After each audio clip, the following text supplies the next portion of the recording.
Bismillah, alhamdulillah, wassalatu wassalamu ala rasulillah wa ala alihi wa sahbihi wa wala ma ba'd.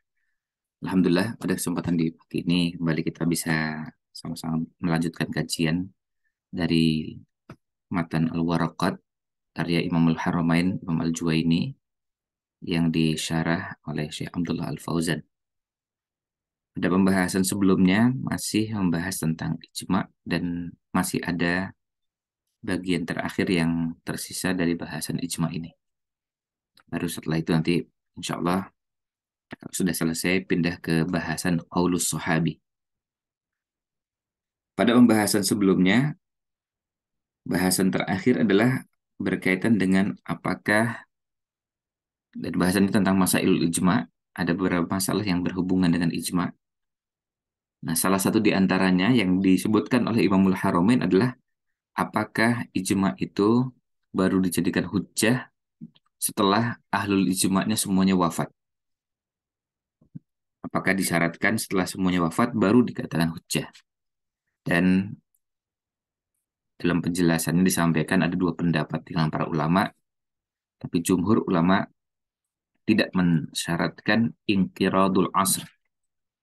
Inqiradul asr artinya ahlul ijma yang ada saat itu sudah wafat semua. Nah, tidak disyaratkan seperti itu.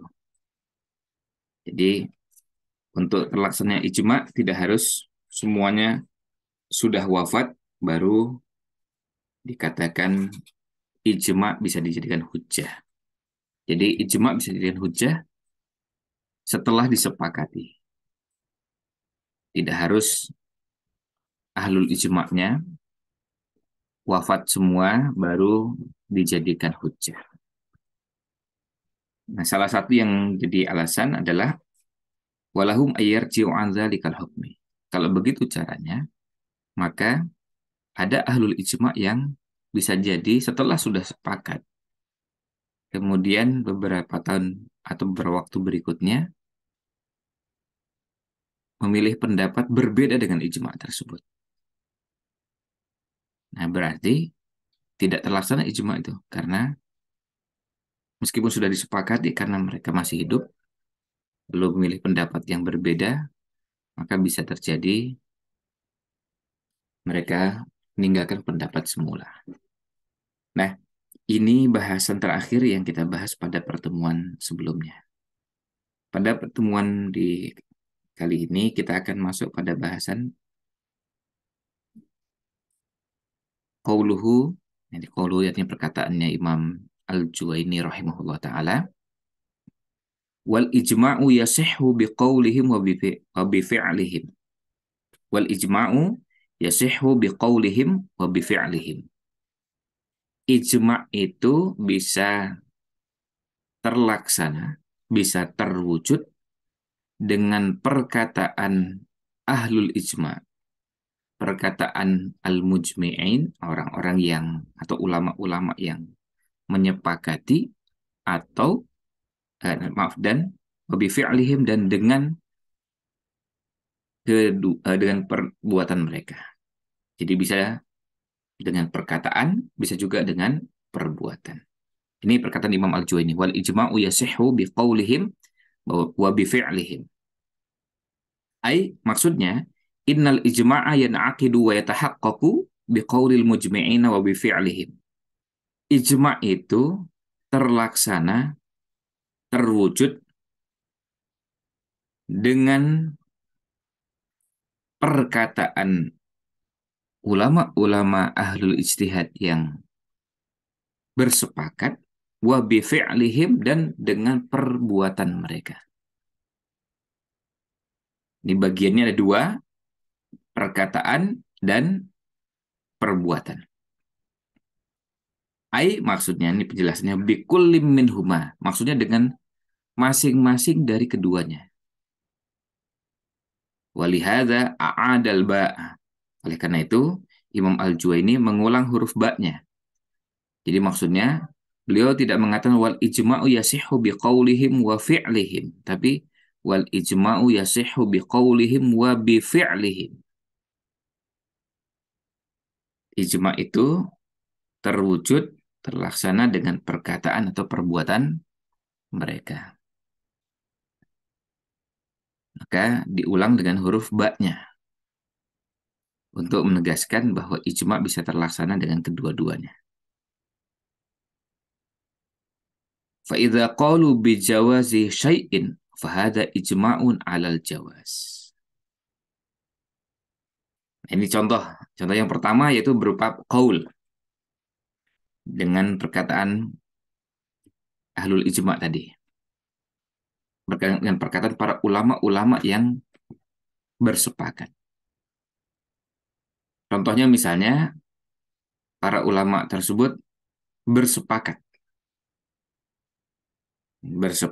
tentang bolehnya sesuatu.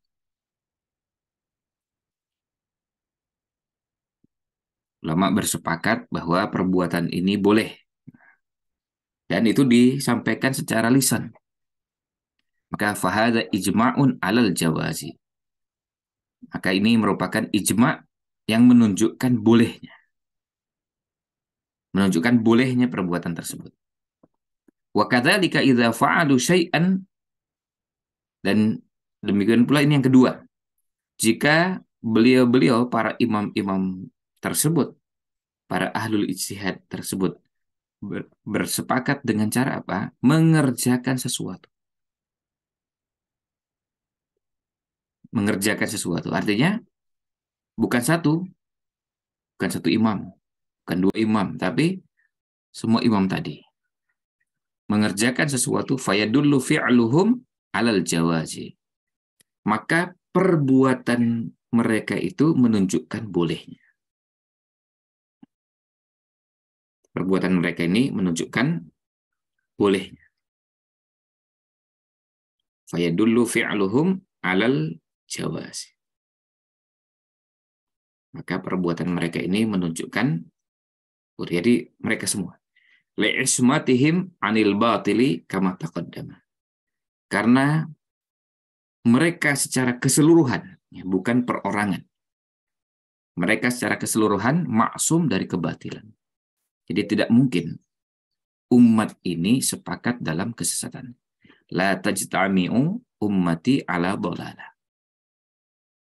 Umat ini, ulamanya, semuanya sepakat dalam kebatilan itu mustahil. Nggak mungkin. Tidak mungkin semua sepakat dalam kebatilan. Maka kalau semuanya ngerjakan, itu menunjukkan hukum. Kalau kebetulan boleh, jawaz ya, berarti hukumnya boleh. Nah, kalau sebagian mengerjakan, sebagian tidak mengerjakan, nah itu menunjukkan boleh dan tidak boleh. Ya. Menunjukkan boleh dan tidak boleh. Karena itu pendapat sebagian, berarti ada perbedaan pendapat. Berarti bukan ijma.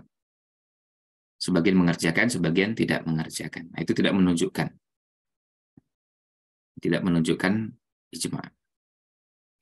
Kemudian wal ijma'u la budda lahu min mustanadin. Ijma itu harus ada landasannya. Apa dasarnya? Imma minal kitabi awis sunnati. Bisa dari Quran atau dari sunnah.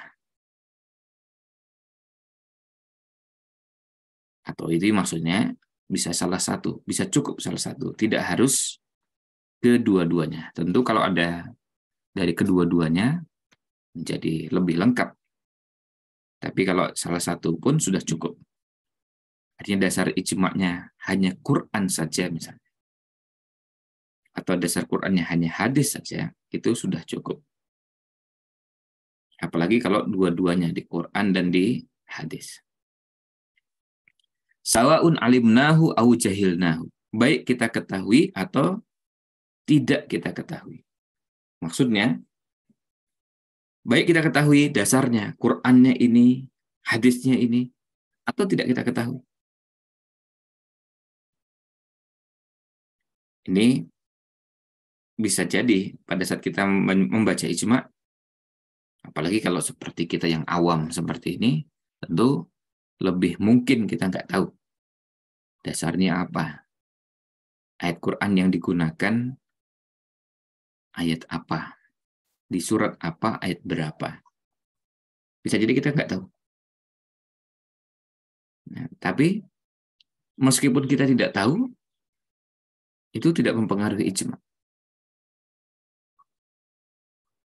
Li'annal qawla fid dini bila mustanadin la yajuzu. Ini prinsipnya. Karena berbicara dalam masalah agama tanpa dasar, itu la yajuz, nggak boleh. Jadi berbicara masalah agama tanpa ada landasan, tanpa ada dasar, adalah perbuatan yang tidak dibenarkan, tidak dibolehkan. Hukum asalnya haram. Hukum asalnya haram berbicara masalah agama tanpa ada landasan. Lalu mengatakan ini halal, yang itu haram, tapi nggak ada landasannya. Nah, berkata seperti itu dalam masalah agama, hukumnya haram. Nggak boleh. Karena ini bukan agama yang kita buat sendiri, lalu dengan semaunya kita mau menetapkan boleh, tidak boleh, halal, haram, itu bukan pilihan kita. Bukan semau-maunya kita, tapi harus ada dasarnya. Ada dasarnya Quran, ada dasarnya hadis, nah itu baru diterima. Nah, tidak mungkin ulama-ulama berpendapat dan pendapatnya ngawur. Ya. Pendapatnya tanpa dasar. Itu tidak ada. Dan itu bisa dilihat dalam sejarah. Sepanjang sejarah, bahkan yang kita dapati, ulama sangat hati-hati. Kalau bicara masalah agama, mereka sangat hati-hatinya luar biasa. Tidak berani berbicara yang tidak ada dasarnya. Selanjutnya, qauluhu, perkataan Imam Al-Juwaini, wa biqaulil ba'di, wa bifi'lil ba'di, wa intisari dzalika, wa sukutil baqina anhu. Wa biqaulil ba'di, dengan jadi ijma' bisa terwujud dengan perkataan sebagian ahlul ijma', sebagian ulama-ulama ahli ijma' yang mereka memang kompeten, punya otoritas untuk ijma' berijtihad dan pendapatnya diperhitungkan, wa bi fi'lil ba'di, dan dengan perbuatan sebagian. Jadi yang sebagian dengan perkataan, sebagian lagi dengan perbuatan. Wantisari dzalika, dan tersebarnya perkataan atau perbuatan tersebut. Jadi bukan sesuatu yang samar, tapi sudah tersebar dan diketahui bersama. Wantisari dzalika, dan tersebarnya hal tersebut, wasukutil baqina anhu, ya, tersebarnya hal tersebut dan diamnya sebagian yang lain. Diamnya sebagian yang lain. Artinya ada pendapat yang seandainya pendapat itu menurut pandangan ulama, pendapat yang salah, tidak mungkin mereka mendiamkan. Apalagi jelas-jelas menyimpang, bertentangan dengan dalil atau yang lainnya. Maka tidak mungkin didiamkan. Paling tidak menjelaskan kepada misalnya murid-muridnya pandangan beliau tentang masalah tersebut misalnya. Atau ada juga yang mungkin menulis tanggapan, bahkan bisa sampai bantahan. Hadza isyaratun ilal ijma'is sukuti. Ini isyarat tentang ijma' sukuti. Wa huwa ayyakula ba'dul mujtahidina qawlan aw yaf'alu fi'lan ma'antisari dzalika fil baqina wa sukuti. Yaitu sebagian mujtahid mengatakan dengan suatu pendapat tertentu, dan sebagian yang lain mengerjakan. Disertai dengan apa? Intisar, tersebarnya pendapat tersebut. Kemudian juga perilaku tersebut pada sebagian yang lain.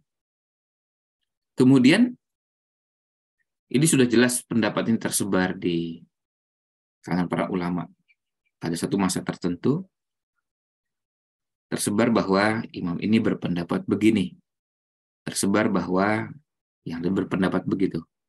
Kemudian, nah, kalau tersebar dan pendapatnya satu, kemudian perbuatannya juga satu, lalu sebagian ulama yang lain diam, ma'akudratihim, padahal disertai dengan kemampuan mereka, mereka mampu ala idharil muwafaqati awil inkari, untuk menampakkan, untuk menyatakan sepakat atau tidak sepakat.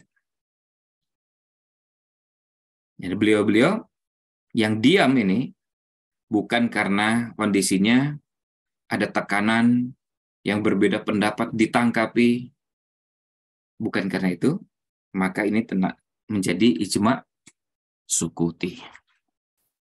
Tentu berbeda kondisinya kalau seandainya pada satu masa tertentu penguasanya sangat lalim, sangat zalim, diktator.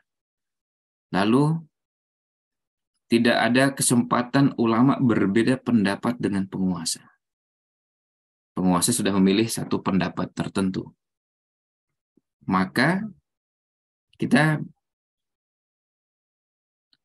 tidak bisa menempatkan bahasan ini di situ. Karena apa? Ini tertekan. Ada ketakutan. Kalau berbeda bisa ditangkap, bisa disiksa, bisa dipenjara, bisa intimidasinya bermacam-macam. Nah, maka beda dengan ma'akudrotihim. Beda dengan kalau yang mereka mampu. Artinya kondisinya memungkinkan mereka punya pendapat yang berbeda. Atau memungkinkan mereka juga punya pendapat yang sama. Bisa menyatakan wahada fihi khilafun. Dalam bahasan ini ada perbedaan pendapat. Fa'aksarus syafi'iyati wal malikiyati wa riwayatun an ahmada annahu ijma'un tanzilan lissukuti manzilatar ridha wal muwafaqah. Ini ada perbedaan pendapat. Mayoritas ulama Syafi'iyah, mayoritas ulama Malikiyah, dan ada riwayat dari Imam Ahmad bahwa ini masuk kategori ijma. Dengan cara menempatkan sukut atau diamnya para imam tersebut sebagai bentuk ridha, sebagai bentuk persetujuan. Jadi para imam itu diam tadi, padahal mereka mampu. Mereka bisa untuk menyatakan pendapat. Berbeda dengan kalau seandainya tidak mampu, tertekan, intimidasi, yang berbeda ditangkap, yang berbeda disiksa, yang berbeda Nah, kalau kondisinya seperti itu, ketika penguasanya zalim, penguasanya sangat zalim lalim, maka kondisinya berbeda. Sementara ini mampu. Idza madat muddatun kafiyatun lin-nadhari fi dzalikal qawli ba'da sama'i. Jika berlalu masa yang cukup untuk menelaah, mengkaji masalah ini. Setelah mendengar. Wa kana qadiran ala izhari ra'yihi, dan beliau mampu untuk menyatakan pendapatnya. Wa hadza dhahiru kalamil musannifi, dan ini sebenarnya yang bisa kita tangkap dari perkataannya musannif yaitu Imam Al-Juwaini rahimahullah ta'ala, Imamul Haramain. Jadi ada yang berpendapat, kemudian ada yang melakukan, dan sama pilihannya, kemudian ada ulama yang lain diam. Diamnya ini tapi mampu menyatakan pendapat. Kemudian juga ada waktu atau masa tertentu yang cukup bagi para ulama yang lain yang diam tadi. Setelah mendengar pendapat tersebut, mereka ada waktu untuk menelaah. Ada waktu untuk bukan cuma sekedar mendengar, tapi juga mengkaji. Kaji tentang hal tersebut. Jadi, ini yang dinamakan dengan ijma' sukuti. Nah, itu pendapat yang pertama, bahwa itu pendapat mayoritas ulama Syafi'iyah, Malikiyah. Kemudian ada riwayat dari Imam Ahmad. Wakila, dan ada pendapat lain, yakunu hujjatan la ijma'an. Ini menjadi hujjah tapi bukan menjadi ijma'. Lirujhanil muwafaqati bisukuti 'alal mukhalafati. Karena lebih kuatnya kondisi seperti ini mengarah kepada persetujuan dengan diam dan bukan lebih kuat mengarah kepada mukhalafah, maksudnya tidak sependapat. Karena diam itu lebih kuat mengarah kepada persetujuan, bukan sebaliknya. Bukan mengarah kepada tidak setuju. Maka walaisa ijma'an, ini pendapat yang kedua. Maka yang seperti ini bukan ijma'. Li'anna haqiqatal ijma'i lam tatahaqqaq fihi. Karena hakikat ijma' belum benar-benar terwujud di sini. Belum benar-benar terwujud. Ini pendapat kedua. Waqila, pendapat ketiga, laisa bihujjatin wala ijma'in. Pendapat ketiga malah mengatakan bahwa dalam kondisi seperti ini bukan hujjah, juga bukan ijma'. Li'annahu la yunsabu lisakitin qaulun. Karena tidak bisa dinisbatkan suatu pendapat kepada orang yang diam. Itu alasannya. Alasannya adalah kalau orang diam itu tidak bisa dinisbatkan sesuatu. Diam itu setuju atau nggak setuju? Ya, nggak tahu. Itu alasannya. Layun sabu lisa kitin qaulun. Tidak bisa dinisbahkan kepada orang yang diam suatu pendapat tertentu. Karena diam bisa menunjukkan setuju dan bisa menunjukkan tidak setuju. Nah, itu tiga pendapat. Wakila ghairu dzalika, dan ada yang mengatakan pendapat yang lain. Wa azharul aqwali fi hadhil mas'alati at-tafsil. Dan pendapat yang kuat dari bahasan ini atau masalah ini adalah dirinci.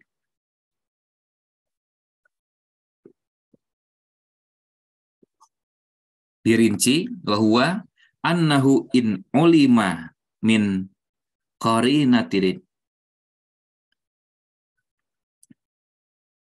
halus sakiti annahu radin bidzalika fahuwa ijma'un qaulan wahidan. Nah, ini dirincinya begini. Jika diketahui dari qarinah tertentu, ada indikator yang mengarahkan pada kondisi tertentu, bahwa keadaannya imam yang diam, ulama yang diam, bahwa beliau itu radid, beliau ridho, beliau setuju, beliau sepakat, maka ini adalah ijma'. Nah, semua sepakat dengan pendapat ini.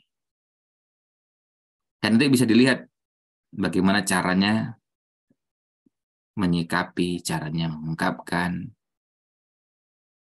Nah, itu namanya halus sakit. Sama seperti kalau kita ngobrol dengan seseorang, lalu beliau memberikan komentar tapi negatif. Oh, ini kayaknya nggak setuju nih. Nah, tapi tidak secara tegas menyebutkan itu. Bisa jadi membahas yang lain tapi menyinggung. Kok kayaknya nggak sependapat nih. Itu namanya hal. Nah, ini yang pertama. Wa in ulima annahu sakhitun falaysa bi ijma'in qaulan wahidan.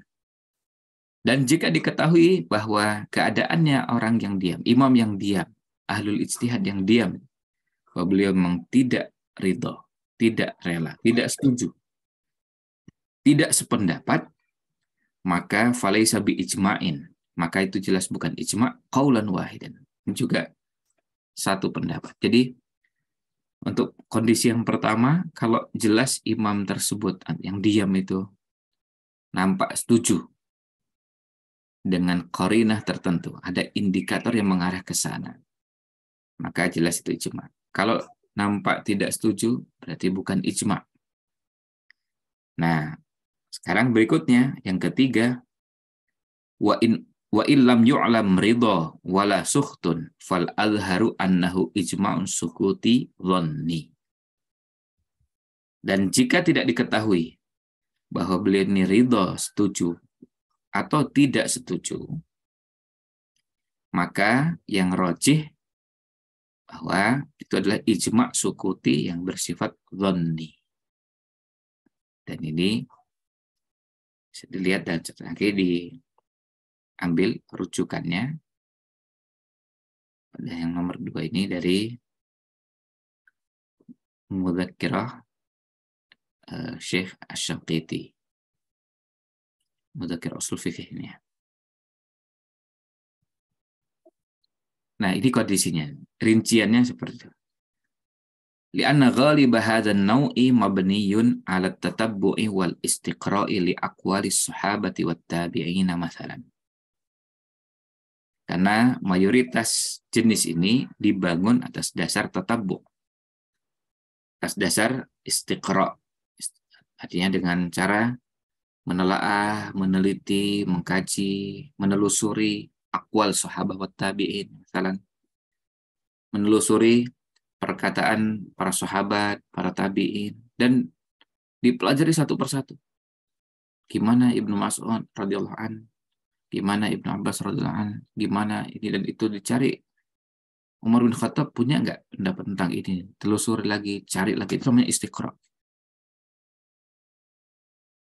Fa'idha lam yajid khilafan min ahli zamanihim azra dzalika ala annahu ijma'. Jika tidak didapati yang berbeda dengan ulama pada zaman tersebut, maka itu diperlakukan sebagai ijma'. Dilihat pendapatnya Khulafaur Rasyidin sama. Dilihat pendapatnya beberapa sahabat seperti Abu Hurairah, Anas bin Malik, Ibnu Mas'ud, Ibnu Abbas radhiyallahu anhum, kok sama. Lihat lagi dan begitu seterusnya. Itu namanya istiqra' sampai akhirnya dapatkan kesimpulan. Wa huwa fi haqiqatihi ra'yun li jama'atin minal fuqaha.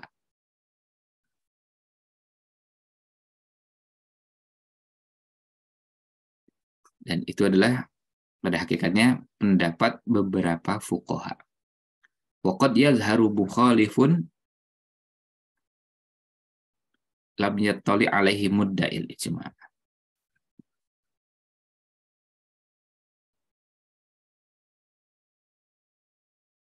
Bisa jadi ada yang berbeda dan qad yuzhir mukhalifun. Bisa jadi yang berbeda itu sudah menyatakan bahwa dia berbeda dan tidak sependapat. Tetapi oleh orang yang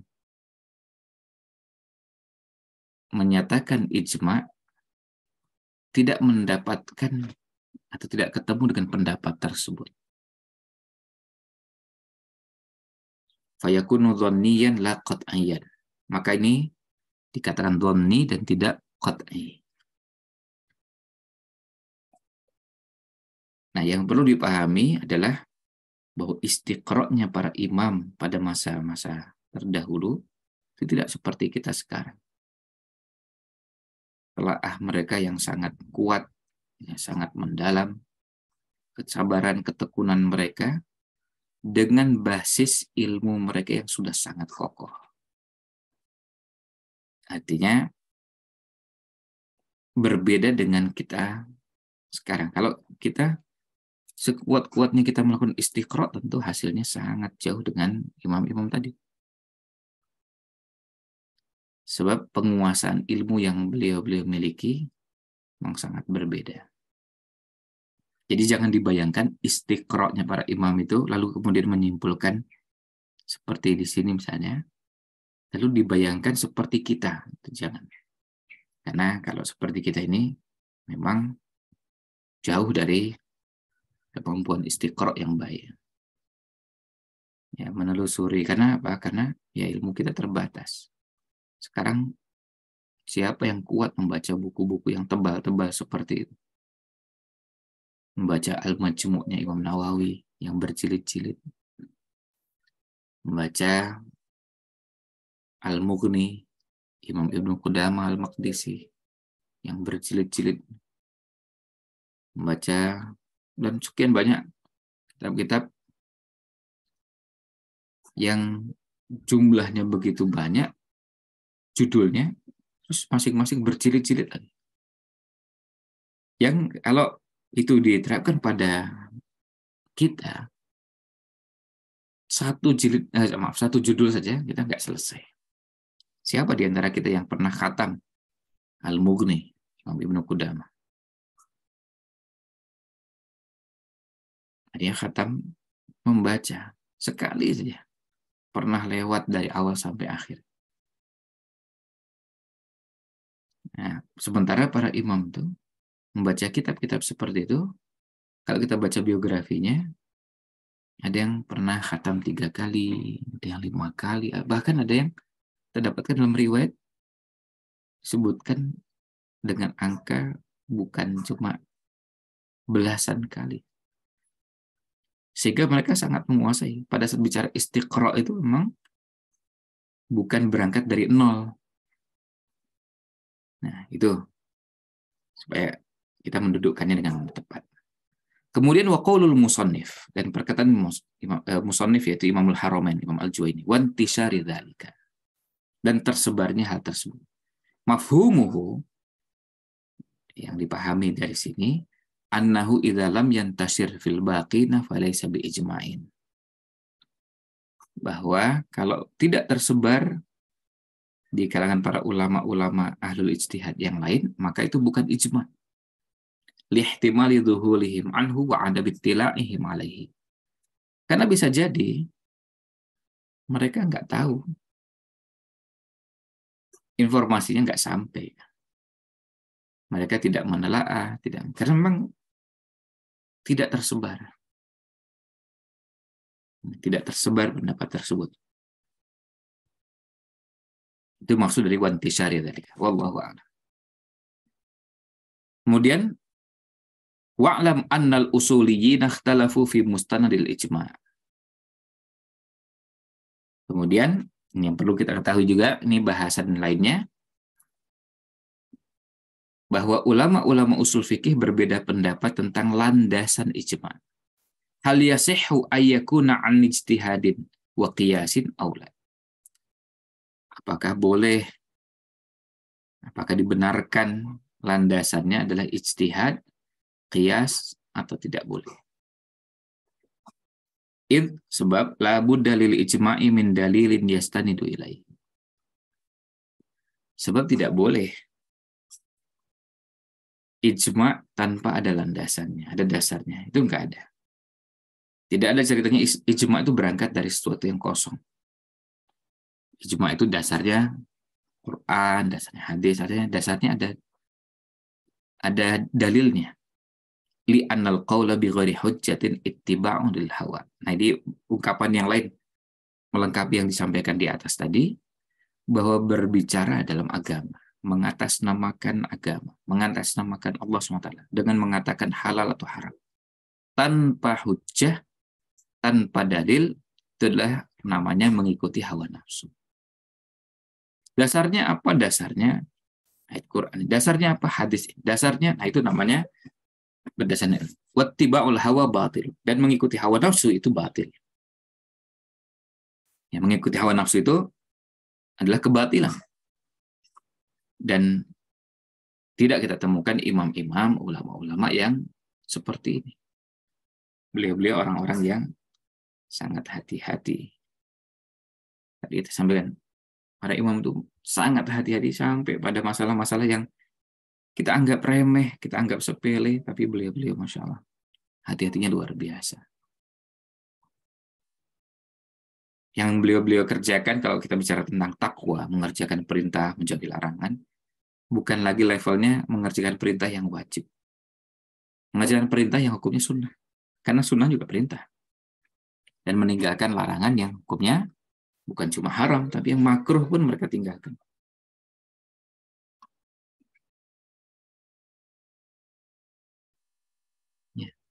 Ya, kita dapati gimana para imam hati-hati sekali dengan beberapa. Wa huwa yaqtadi itsbat asy-syar'i ba'da Nabi sallallahu alaihi wasallam.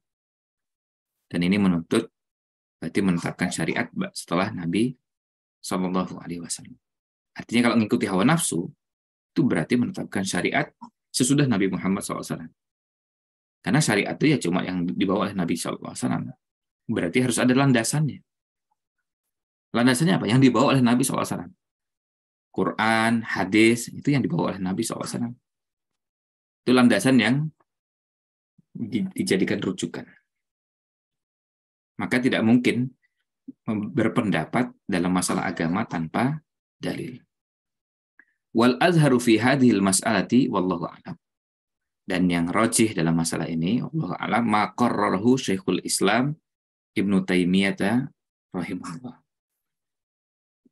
Apa yang ditetapkan oleh Syekhul Islam Ibnu Taimiyah min annahu la yujadu mas'alatun mujma'un 'alaiha illa wa fiha nasun syar'iyyun. Bahwa tidak ada satupun masalah yang disepakati melainkan di situ ada nas syar'inya. Jadi tidak ada tidak ada satupun masalah yang disepakati melainkan ada nas syar'inya. Dia dan ada dalilnya, ada dasarnya. Quran, hadis atau dua-duanya. Lakin qad yakun hadzal nasu ghaba an ba'dil mujmi'in. Tapi bisa jadi nas ini tidak hadir pada sebagian ahlul ijma'. Tapi hadir pada sebagian yang lain. Ya, pada saat istimbat, pada saat berdalil, istidlal, menetapkan hukum tertentu, ada yang dengan sangat terampil dan kemudian ingat dengan ingatan yang sangat kuat bahwa bahasan ini dasarnya adalah ayat ini atau hadis itu, dan kemudian dengan sangat fasih menjelaskannya. Tetapi belum tentu semuanya. Mungkin ada satu dua yang meskipun pendapat akhirnya sama, tetapi ayat tersebut tidak hadir pada saat beristidlal dengan untuk bahasan tersebut. Maka apa yang terjadi? Fastadalla alaihi bira'in au qiyasin. Maka bisa jadi berdalil dengan pendapat atau qiyas. Tetapi, nah ini kaidahnya. Wala yumkinu ayyakhfan nassu ala jami'il ummati. Tapi yang sudah pasti, tidak mungkin nas itu sampai samar, tidak jelas, atau sampai dilupakan oleh umat secara keseluruhan. Itu nggak mungkin. Jadi nggak mungkin ada ceritanya nas itu sampai ulama lupa. Semua ulama lupa. Semua ulama tidak ingat bahwa ada dalil yang membahas bahasa tersebut. Ada dalil tentang masalah tersebut. Nah, itu tidak mungkin. Jadi Mungkin lupa pada sebagian, iya. Maksudnya sebagian itu tidak, maaf, penggunaan istilah sebagian itu maksudnya ada di antara. Jadi bukan makna sebagian itu yang 50%, bukan. Ya, sebagian kecil, jadi bahkan sebagian sangat kecil. Mungkin ada 2, 3 yang lupa, tapi 200 yang lain ingat semua. Nah, itu bisa terjadi. Terjadi dan terjadi pada sebagian. Ya, wallahu a'lam. Nah, ungkapan yang barusan itu diambil dari kitab Minhajus Sunnah jilid 8 halaman 344 dan Majmu'ul Fatawa jilid 19 halamannya 194 sampai 195. Nah, ini bahasan kita untuk kesempatan pagi ini, bahasan terakhir dari tema tentang ijma. Ya, mudah-mudahan bisa kita pahami bersama. Demikian wallahu a'lam. Sallallahu alaihi wasallam ala Nabi Muhammad wa ala alihi wa sahbihi ajmain.